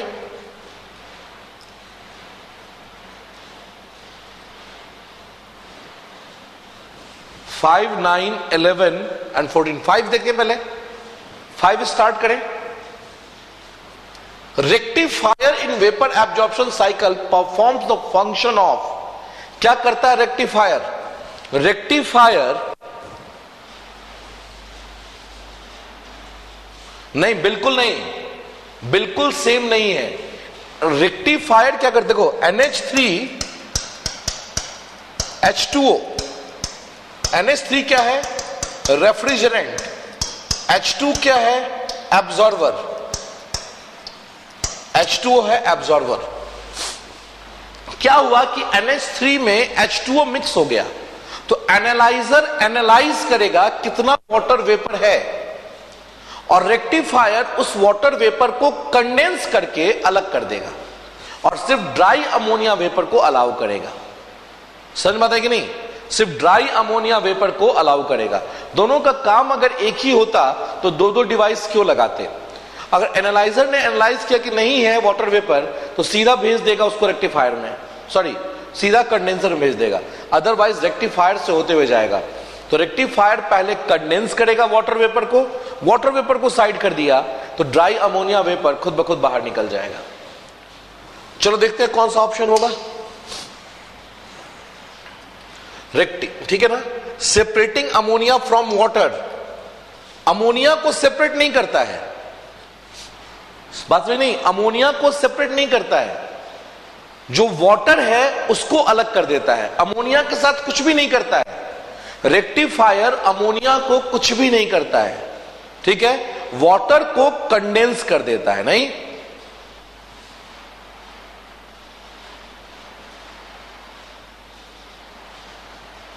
H2O वाटर वेपर बनने से पहले ही वो NH3 वेपर में कन्वर्ट हो जाएगा। मतलब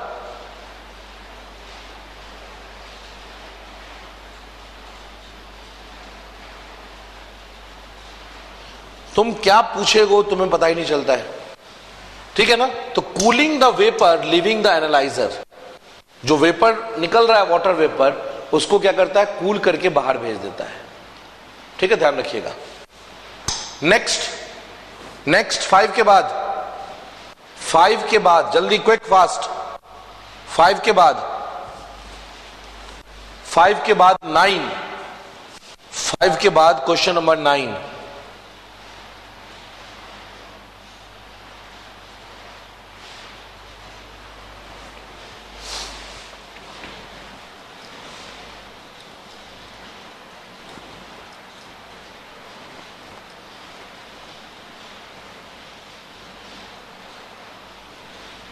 Vapor absorption refrigeration system works using the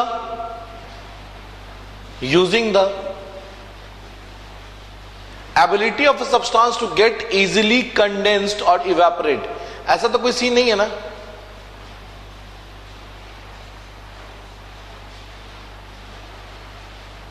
ठीक है, एबिलिटी नहीं है इसका, एफिनिटी है। क्वेश्चन नंबर 9 ही तो चल रहा है। एबिलिटी नहीं है, एफिनिटी है, लगाव है उसके साथ में। एबिलिटी का मतलब होता है कैपेबल, एफिनिटी का मतलब होता है उसके साथ में उसका इंटरैक्शन अच्छा है। ध्यान रखिएगा। तो affinity of a substance to get easily condense और इवेपोरेट, अगर यहां एफिनिटी रह जाए तो सही हो जाएगा। Affinity of substance to get absorb और इवेपोरेट। ठीक है, 9 का सी होना चाहिए मेरे ख्याल से। एक बार आंसर भी चेक करते चलना कि आंसर गलत ना हो जाए। ठीक है, ध्यान रखना, 9 का सी होना चाहिए मेरे ख्याल से। क्लियर? चलिए नेक्स्ट क्वेश्चन 9 के बाद क्वेश्चन नंबर 11। क्वेश्चन नंबर 11 यहां दिख रहा है। क्वेश्चन नंबर 11 नहीं दिख रहा है? अच्छा, यहां दिख रहा है ऊपर।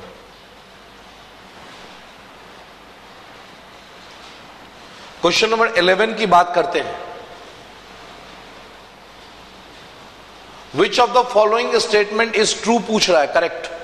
Oil separator in evaporator would leads to reduction in heat transfer coefficient.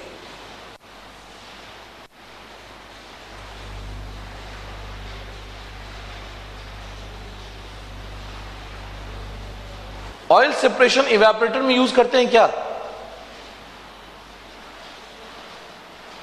Oil separator use करते हैं क्या? नहीं करते हैं। नहीं, ध्यान रखना। Oil accumulation in the evaporator causes choking in the evaporator, ये तो हो सकता है। ठीक है ना, ये हो सकता है। अगर इवेपोरेटर में ऑयल आ जाएगा तो चोक कर देगा। Oil is partially miscible in the refrigerant. Ammonia partially miscible नहीं है। अमोनिया फुल्ली इमिसिबल है, ध्यान रखिएगा, ammonia and CO2 are fully immiscible. बताया था मेरे ख्याल से, जहां पे ऑयल सेपरेटर यूज कर रहे थे वहां पे हमने बताया था आपको कि अमोनिया जो है वो मिक्स नहीं होता है। Oil causes choking of expansion device, ये भी सही है। 2 and 4 होना चाहिए मेरे ख्याल से, 2 and 4, 2 and 4, B option is correct.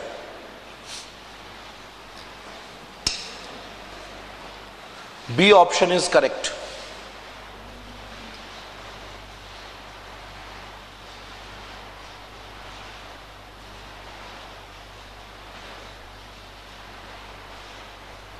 ठीक है, लास्ट 14, लास्ट क्वेश्चन है आपका 14। बताइए क्या होगा 14 का। देखो क्वेश्चन जब तक मैं निकालता हूं तब तक आपके पास तो बुकलेट है, बुक है। क्वेश्चन नंबर 14 बताया था, Electrolux refrigeration system is called 3 fluid absorption system. 3 fluid absorption system, NH3, H2O and H2। कौन पूछा ये? रजत। ये क्या डाउट हुआ? NH3, H2O and H2। NH3 refrigerant, H2O absorber और H2 प्रेशर डिफरेंस क्रिएट करने के लिए यूज होता है। H2 is used for creating pressure difference.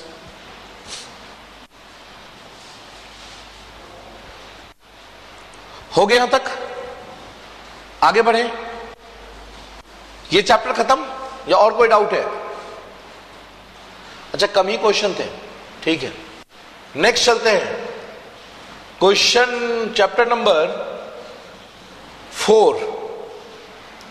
Chapter number 4, Bell Coleman cycle. जल्दी बताइए, chapter number 4।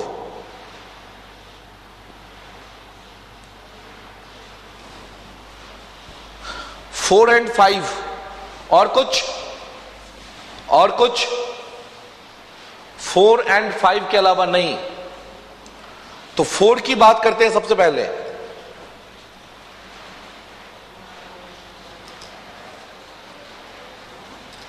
Aircraft refrigeration makes use of centrifugal compressor so that it handles large volume of air. ज्यादा volume handle करने के लिए reciprocating use नहीं करते हैं, क्या यूज करते हैं? सेंट्रीफ्यूगल यूज करते हैं। आज कितनी बार बता चुके हैं इस बात को? आज ही कितनी बार इस चीज को हम लोग डिस्कस कर चुके हैं? नहीं किए क्या? 5,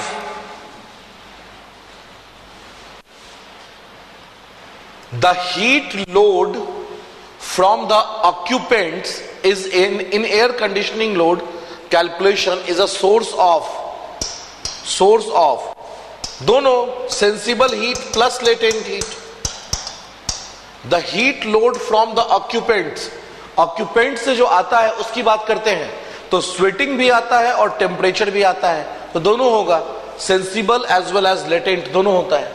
देखना, जहां पे ज्यादा क्राउड होता है वहां पे ह्यूमिडिटी बहुत ज्यादा होती है। जहां पे ज्यादा क्राउड होगा वहां पे ह्यूमिडिटी बहुत ज्यादा हो जाएगी। ठीक है, आगे बताइए, चले नेक्स्ट चैप्टर पे।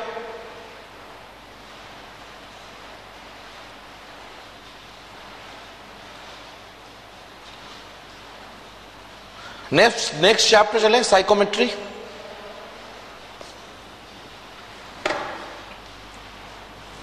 बना लिए हो? चलिए, लास्ट चैप्टर होगा मेरे ख्याल से साइकोमेट्रिक, नहीं? अच्छा, इसमें क्वेश्चन भी कम था, 10 ही क्वेश्चन था, ठीक है।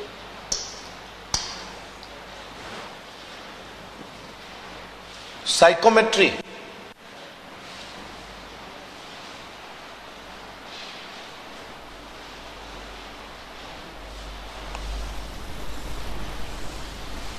लिखते चलो, सूरज।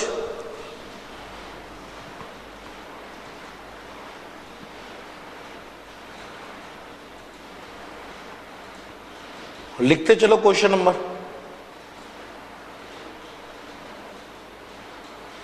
हो गया? चलो, बहुत सारे बंदे तो क्वेश्चन ही नहीं बनाते हैं। एक बच्ची ने कुछ डाउट पूछा था, इसने फिर अभी रिप्लाई ही नहीं कर रही है। कौन थी?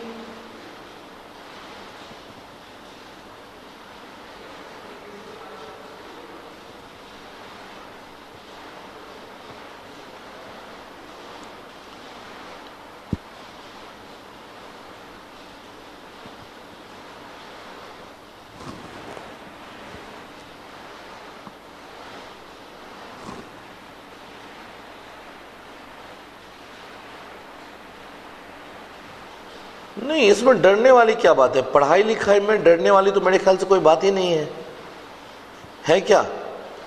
अगर कोई पढ़ाई लिखाई में भी डरने लगा तब तो बात ही हो गई। इस बच्ची ने पूछा है 26, 27, 29, 36, 37, 41, 45, 50 एंड 52। 26, 27, 29, 36,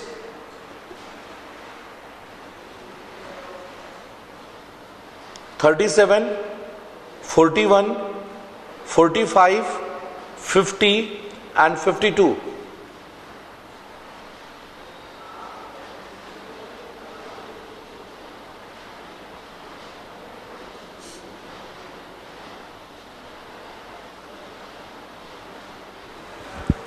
चलिए स्टार्ट करते हैं।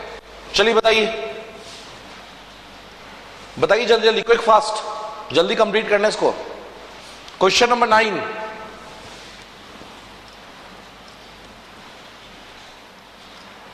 अच्छा, इस पेज में है ही नहीं। 9 क्वेश्चन नंबर 9 देखिए ध्यान से। Saturated temperature of water at the partial pressure of the water vapour in the dry air water vapour mixture. Saturated temperature की बात कर रहा है of water at the partial pressure of the water vapor PV in the dry air water vapor mixture is। कौन सा temperature होगा? कौन सा टेम्परेचर होगा? जल्दी बताइए। अभी यहां पे कंडेंसेशन स्टार्ट है, देखो ध्यान से। पता चल रहा है कहीं 9 में कहीं ये पता चल रहा है कि कंडेंसेशन हो रहा है? सेचुरेशन कंडीशन में पहुंच चुका है। देखो ध्यान से, पढ़ो ध्यान से, तब तो पता चलेगा। Saturated temperature of water at the partial pressure of the water vapour in the dry air water vapour mixture. Dry air water mixture की बात कर रहा है। ड्राई वेट बल्ब कब होगा? तुम लोग बहुत कंफ्यूज करते हो, बहुत ही नालायक हो, बिल्कुल। अगर हम बात कर रहे हैं, समझो ध्यान से इस चीज को, क्या बता रहा हूं मुझे ही नहीं पता चल रहा है।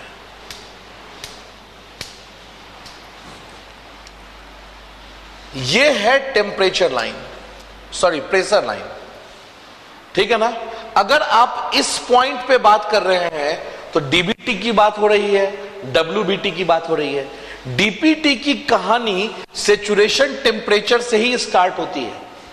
सेचुरेशन टेम्परेचर से ही डीपीटी की कहानी स्टार्ट होती है। हमने बताया भी था आपको कि सेचुरेशन टेम्परेचर है, क्योंकि यहां पे जैसे ही आप थर्मोमीटर लगा रहे हैं उस टाइम में वाटर वेपर कंडेंस होना स्टार्ट कर चुका है, तो temperature will be saturation, that is dew point temperature.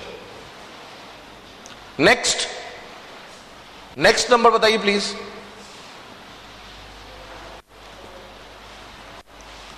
Question number 17। Question number 17 आगे ही होगा।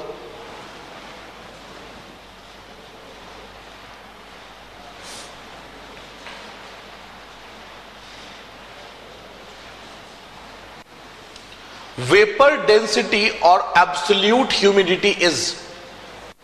वेपर डेंसिटी और एब्सोल्यूट 16 भी 16 की बात कर रहा है। अब 16 के लिए फिर ऊपर जाओ। For air conditioning system the comfort zone is given by. ये याद रखना पड़ेगा, ध्यान रखिएगा, ये आपको कंफर्ट जोन याद रखना पड़ेगा। लगभग 23 से 24 degree Celsius temperature, 23 to 24 degree Celsius temperature and 50 to 60% relative humidity. ठीक है ना? 23 से 24 degree Celsius temperature and 50 to 60% relative humidity. तो यहां पे बेस्ट सुटेबल आंसर ए जाएगा।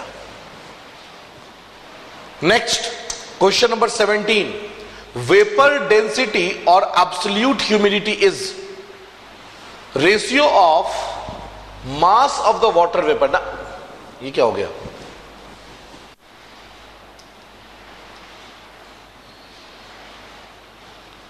कौन सा नंबर था? यही था ना? ठीक है, वेपर डेंसिटी की बात कर रहा है। देखो ध्यान से, यही ऑप्शन है, mass of the water vapour in KG contained in 1 metre cube of mixture of dry air and water vapour. Density की बात कर रहा है, तो डेंसिटी कौन सा हो जाएगा? यही तो होगा, मास अपॉन वॉल्यूम। डेंसिटी क्या होता है? Mass upon volume, mass upon volume. चलिए next question. Next 26, next question पूछा जा रहा है 26।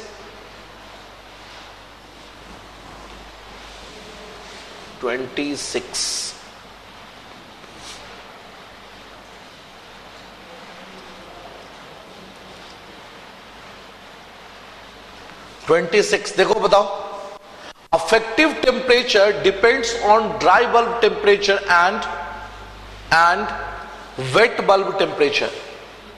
अफेक्टिव टेम्परेचर जो होता है वो डीबीटी है, डब्ल्यूबीटी है। डब्ल्यूबीटी का मतलब क्या हो गया कि और कितना कर सकते हैं हीटेड, और कितना हीट कर सकते हैं। क्लियर? Wait bulb temperature. ठीक है, तो सही है, ओनली लिख दिया यहां पे। ओनली नहीं है, एयर के मोशन पे भी डिपेंड करेगा, एयर के मोशन पे भी डिपेंड करेगा, क्योंकि हीट कंडक्शन के साथ साथ कन्वेक्शन भी होता है। एयर मोशन का मतलब होता है हीट एक्सट्रैक्शन। तो जब मोशन ज्यादा होगा तो हीट एक्सट्रैक्शन ज्यादा होगा। अगर ओनली नहीं लिखता तो ये देख सकते थे, ओनली लिखते ही हमने कट कर दिया wait bulb temperature and air motion. Next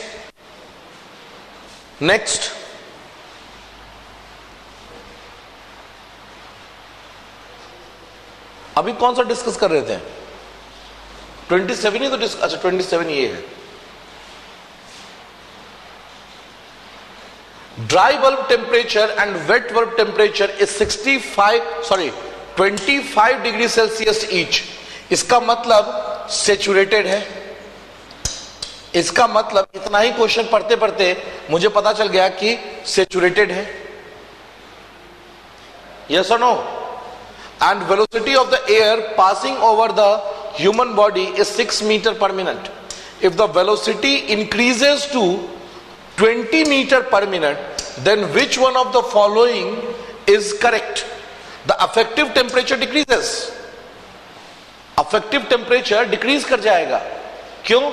situation condition है, एयर वेलोसिटी बढ़ा दिए तो कूलिंग ज्यादा होगा। जब कूलिंग ज्यादा होगा तो अफेक्टिव टेम्परेचर डिक्रीज कर जाएगा।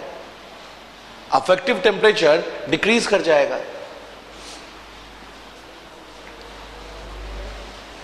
आगे नेक्स्ट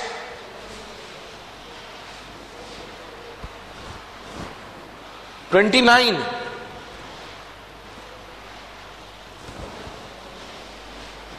क्वेश्चन नंबर 29।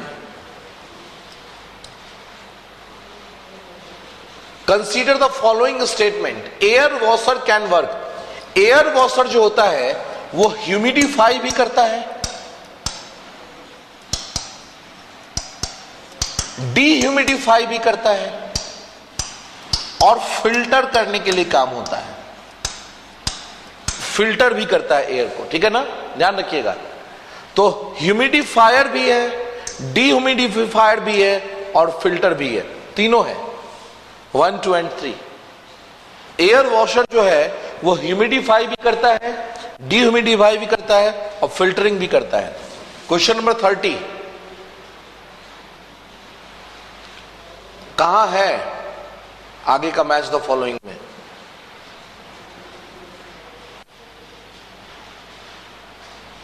ये मुश्किल है, क्वेश्चन एक जगह है ही नहीं, कहां से मैच करवाएंगे?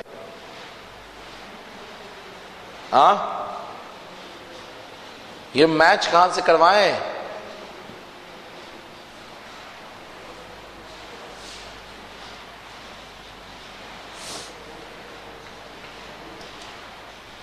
डिग्री ऑफ सेचुरेशन, ध्यान रखना, degree of saturation, degree of saturation की बात कर रहे हैं। क्या होगा?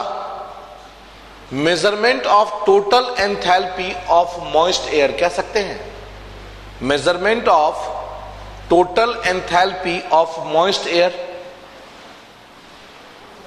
नहीं आ रहा है ना छोटा करके? छोटा करेंगे तो पेज ही अलग हो जाएगा, देखो ध्यान से, तुम्हें दिख रहा है? तुम लोगों को नहीं दिखेगा ना फिर। चलो देखते हैं एक बार।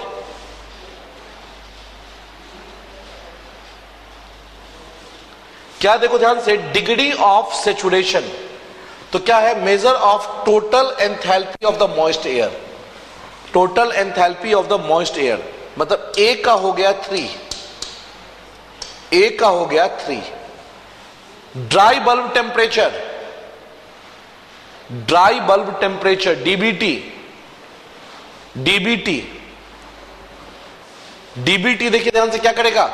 Measure of sensible enthalpy of the moist air, temperature, normal temperature की बात कर रहे हैं, तो इसका हो जाएगा बी का 4, बी का 4, आंसर ही आ गया, B option, B option is correct. फिर से कभी देख लेंगे, नहीं तो कट पेस्ट करके, ठीक है ना? नेक्स्ट नंबर बताओ, नेक्स्ट नंबर बताओ।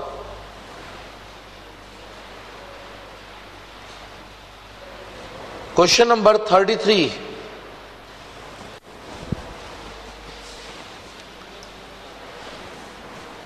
एयर कंडीशनड टू बी, अरे नालायकों, सेंसिबल हीट फैक्टर निकालना है, SHF। क्या होगा? SH by SH plus LH,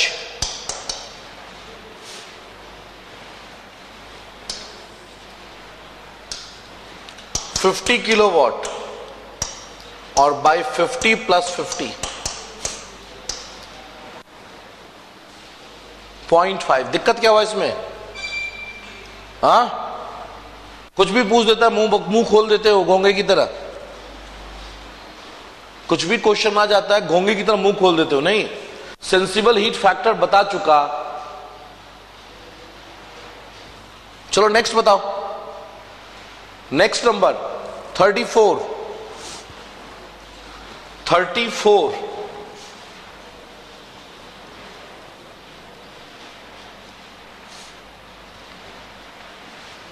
in order to have a low bypass factor of a cooling coil, cooling coil, ठीक है, the fin spacing and number of tube row, ये question HT का है, ठीक है, ये क्वेश्चन हीट ट्रांसफर का है। क्लोजली स्पेस करते हैं, नंबर ऑफ ट्यूब ज्यादा रखते हैं, स्पेस कम रखते हैं, पतला पतला ट्यूब यूज करते हैं, थिक नहीं यूज करते हैं। देखिए ध्यान रखना, थिन यूज करते हैं, नंबर ऑफ ट्यूब ज्यादा होता है, गैप कम रखते हैं। ये हीट ट्रांसफर का क्वेश्चन है, प्योर हीट ट्रांसफर का। Next, next,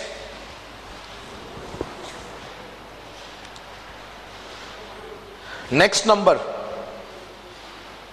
35। मजा नहीं आ रहा बताने में, अब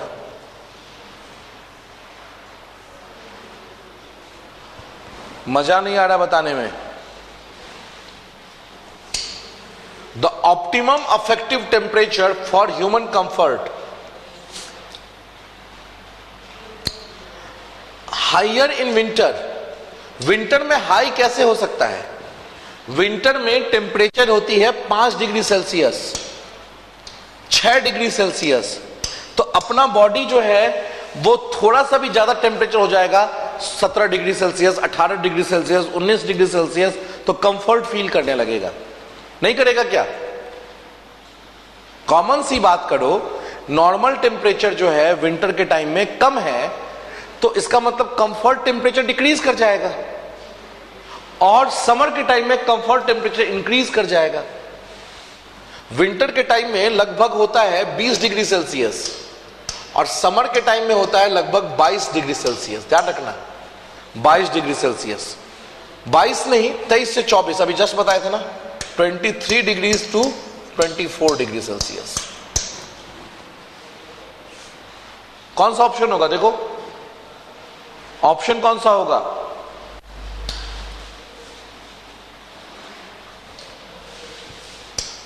बी ऑप्शन। नेक्स्ट 36, नेक्स्ट आ गया 36। अब 36 में भी प्रॉब्लम आ रहा है क्योंकि न्यूमेरिकल है, तो न्यूमेरिकल तो वैसे भी दिक्कत करता है आपको। एन एयर कंडीशनिंग रूम, और वॉल्यूम दिया हुआ है रूम का, has infiltration of the air equivalent to 3 air changes per hours, ठीक है ना? पर आवर्स की बात कर रहा है, तो क्यू की अगर बात करेंगे तो ये हो जाएगा 10 मीटर क्यूब वॉल्यूम है, और इनटू एयर इनफिल्ट्रेशन इक्विवेलेंस दे रखा है। ये क्वेश्चन यहां से उठ के आ गया, 3/60, so that is Q, that is Q, ठीक है ना? कोई बात नहीं, ये क्वेश्चन थोड़ा आपके लेवल से ऊपर का क्वेश्चन था, आपके लेवल से थोड़ा सा ऊपर का क्वेश्चन था, समझिए ध्यान से। जब हम बात करते हैं इनफिल्ट्रेशन ऑफ एयर दिया रहता है, ठीक है, infiltration of air equivalence to 3 per our की बात कर रहा है, 3 पर आवर, 1 घंटे में 3 का सर्कुलेशन है, तो अगर हम क्यू की बात करते हैं तो क्यू बराबर हो जाता है इतना metre cube per minute. Discharge, जब एयर निकलेगा बाहर तभी तो कूलिंग होगा, नहीं, एयर का डिस्चार्ज किस रेट से हो रहा है ये आपको दिया हुआ है, एयर का डिस्चार्ज आपको दे रखा है, डेंसिटी ऑफ द एयर दे रखा है, जरूरत पड़ेगा यूज करेंगे, स्पेसिफिक हीट दे रखा है, टेम्परेचर डिफरेंस दे रखा है, डेल्टी कितना 20 degree Celsius. What is the sensible heat load, SH की बात कर रहा है, तो SH बराबर होता है, सेंसिबल हीट की बात करते हैं तो mCp डेल्टी, mCp डेल्टी,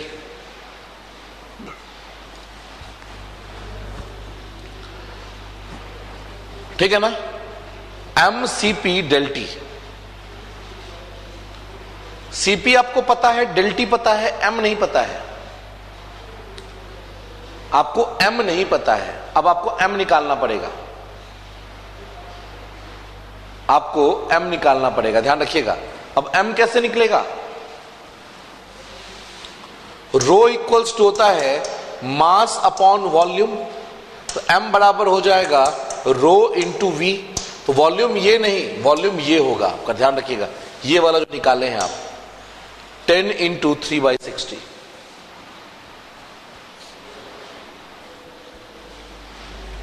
ठीक है ना? कर लोगे?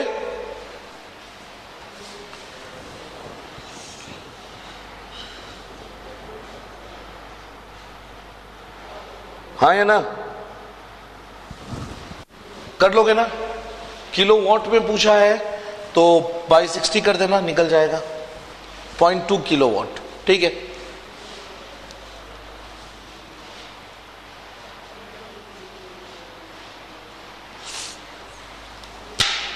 अब रहने दो, अभी अब कल बात करेंगे, ठीक है? अब कल बात करेंगे, अब मजा नहीं आ रहा क्वेश्चन बताने में फिलहाल, तो कल परसों फिर कभी एक दिन ले लेंगे, तो क्वेश्चन बाद बाकी रिमेनिंग डिस्कस कर लेंगे, ठीक है? क्योंकि नंबर ऑफ क्वेश्चन थोड़ा ज्यादा हो गए, तो थोड़ा सा फिर बाद में बात करेंगे, बहुत नंबर ऑफ क्वेश्चंस काफी हो गए हैं आज, ठीक? ठीक है, तो नेक्स्ट क्लास की बात करेंगे, ठीक है ना।